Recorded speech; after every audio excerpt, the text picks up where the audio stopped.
the Minister of the Embassy of Japan, representing the Ambassador of Japan to Malaysia, Mr. Yoshinori Yama,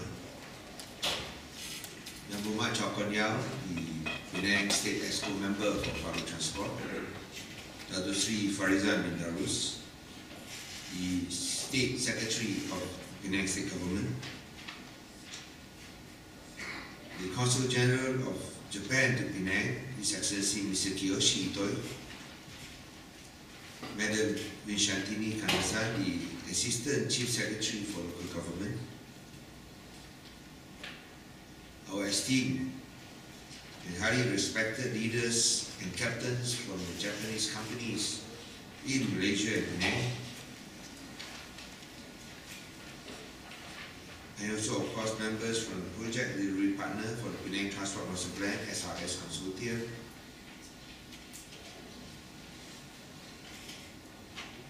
distinguished guests, ladies and gentlemen, a very good morning to everyone. First, let me wish those who are celebrating the holy month of Ramadan, selamat menyambut bulan Ramadan al-Mubarak.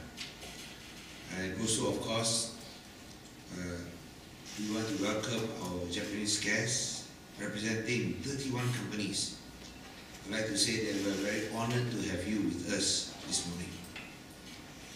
Now, Japan has one of the most impressive and efficient public transportation systems in the world, especially well known for its high-tech Shinkansen trains that can run up to speeds of 320 kilometers per hour.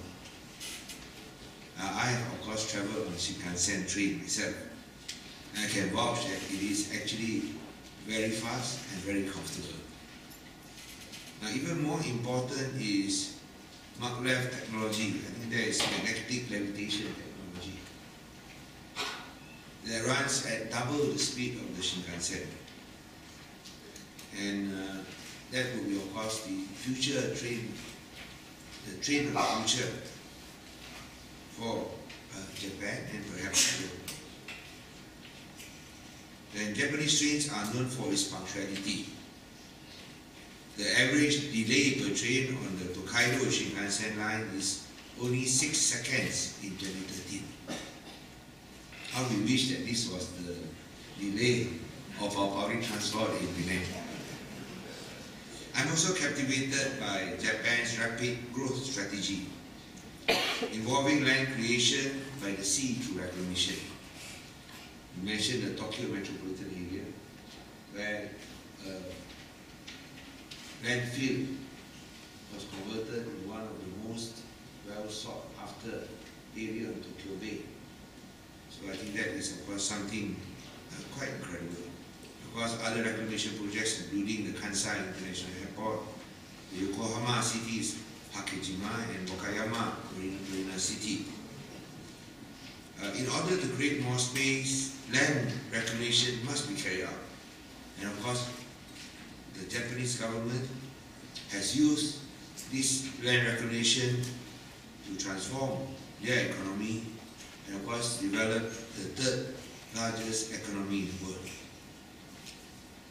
Now, while being a top international player in transit technology, Japan is also no stranger to road construction. According to the Japan Statistical Yearbook 2015, in April 2012, Japan has 1.2 million kilometers of roads. We don't intend to have 1 million kilometers of roads, but I think we need to have sufficient bypass so that we can resolve our traffic congestion problems. And another feature of the highways that I'm very impressed is that you have multi-layers of highways. Not one level, 2 levels, 3 levels. Amazing technology can build highways on top of each other. And this is an incredible achievement. Now, when we first took power in 2008, we decided that we must focus, number one, on good governance. Number two, to build infrastructure. Number three, make Penang a livable city, so that we have, number 4, we can build new human talent.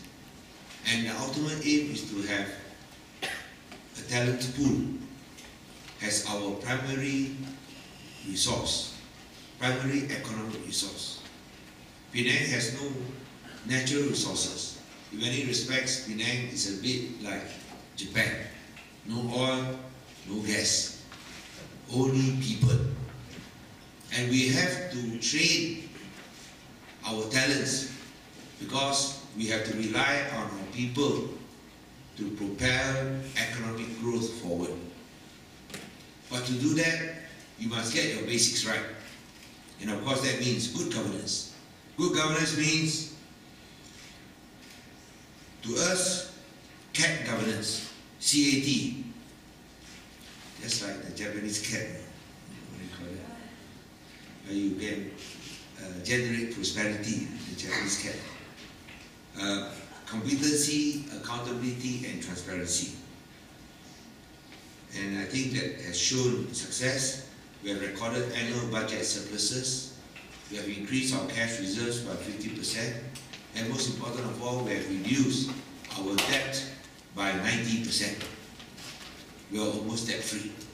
And at the same time, we have also reduced income inequality, which is something that is very important nowadays. In the span of 3 years, we have reduced by 11%.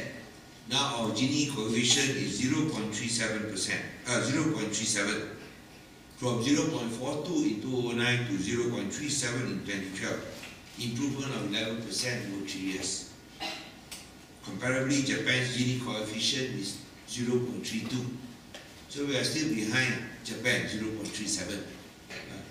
Hopefully we'll be getting closer. And all these, of course, allow us to carry out socially beneficial projects, our social welfare programs. We devote 12% of our budget for social welfare programs. I think one of the highest, if not the highest, among state governments in Malaysia. Good governance, clean governance also, clean leadership. And to do that, we have implemented open tenders, open competitive tenders for public procurement as part of our CAT administration. Our open tender system has been complemented by the annual Auditor General's report every year. And of course, we are the only state government in Malaysian history to be praised by Transparency International. Penang is Malaysia's most industrialized state, with more than 95% of our GDP derived from manufacturing and services. Even though we are the second smallest state in terms of land mass, making only 0.5% of Malaysia in terms of land, we contribute 7.4% to our nation's GDP, 7% of total port container traffic, and 12.3% of foreign tourist arrivals. We contribute 22% of Malaysia's balance of trade surplus in 2014. Imports, exports around 25%. And our economic growth rate this year is expected to be over 6%, much higher than the national growth rate of around 4%, despite the severe economic challenges and headwinds, some of them internationally, others of course still trying to adjust to the position of GST. We are an open economy favored by investors. From 2008 to 2014, we attracted 48.2 billion ringgit of investments, which is 93% higher, nearly 100% higher than the corresponding period from 2001 to 2007.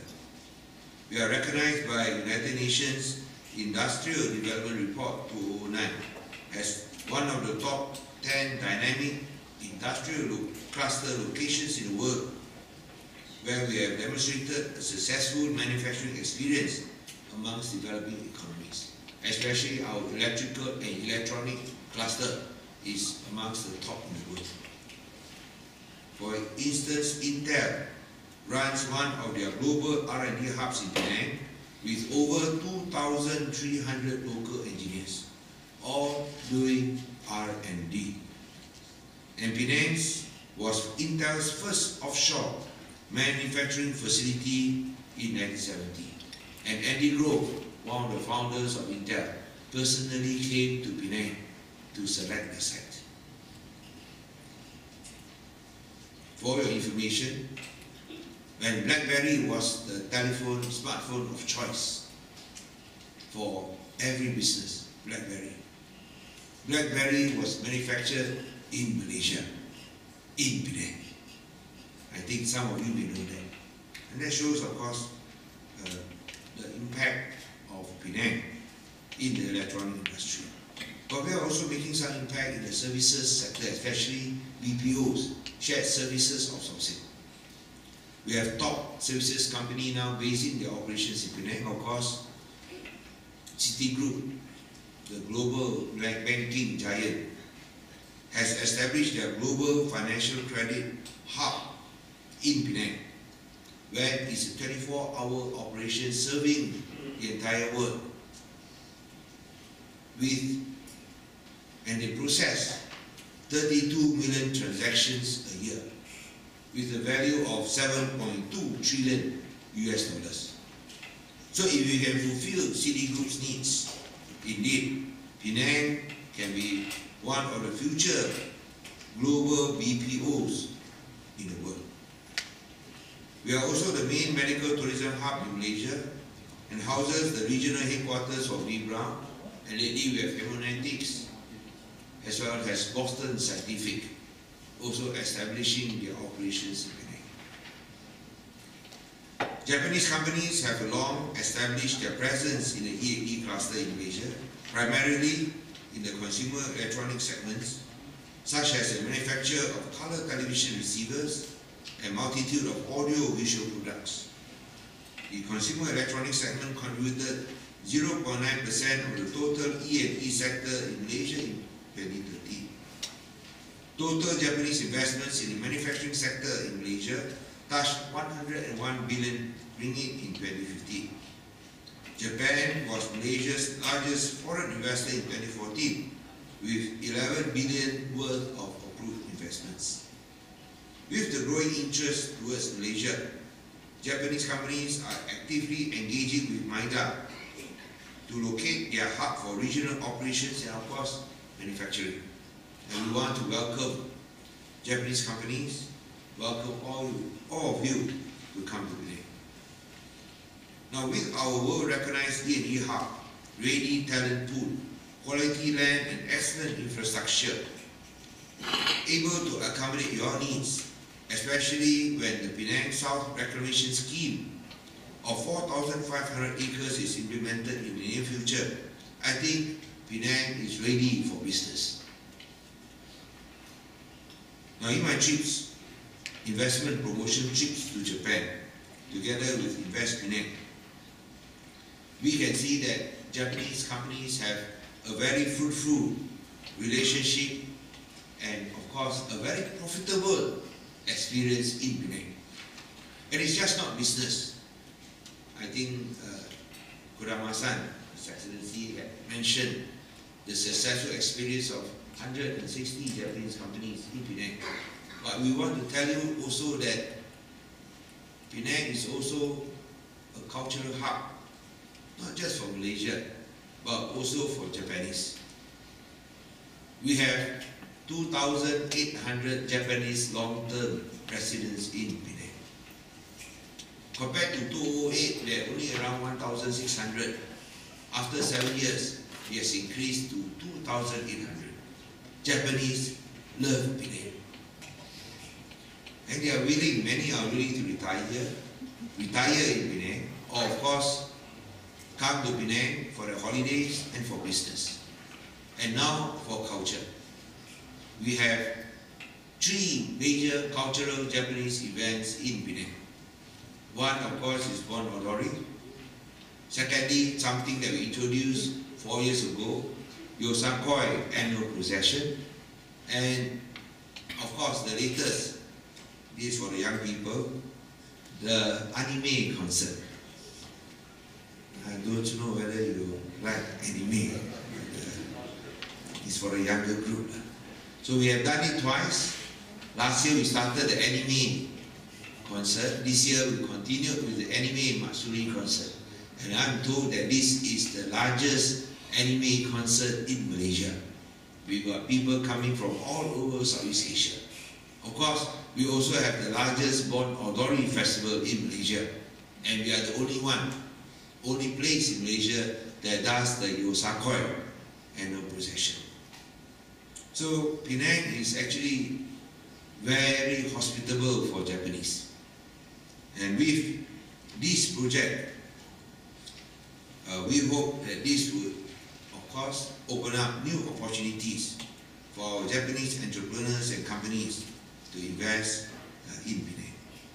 Now, the Penang Transport Master Plan is not just a game changer for Penang. It is a life changer. Why is it a life changer? Because you transform each and every individual's lives. We will not need to face traffic congestion. We just need to step on the LRT and we can go anywhere in Penang. Not just on the island, but also on the mainland. It is a life changer. And of course, it is a game changer in terms of spurring economic growth. Not just for the next 10 years, but for the next 50 years. 4,500 acres of land will be created to sustain the Penang Transport Master Plan in terms of LRTs, in terms of highways, in terms of buses, taxis, and other modes of transport. But it will also provide additional land for the future expansion of the Penang International Airport, as well as providing land for residential, commercial, and industrial purposes, just next to the island.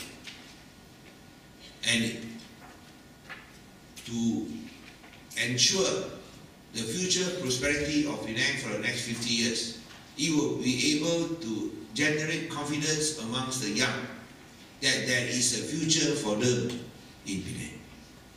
Now, as a government, we want to prepare our young for the future, but we must also prepare the future for our young. And the Penang Transport Master Plan is the future for our young. I would like to end my speech by urging our Japanese delegates to consider Penang as your choice, and I can assure you that you will not regret your choice. In fact, we always have to say that you will find yourself quite at home. In Penang, we have not only Japanese companies, we also have Japanese schools, we also have Japanese cemeteries, we have Japanese golf course, and of course Japanese restaurants. And we even have Japanese food at 2 a.m. in the morning.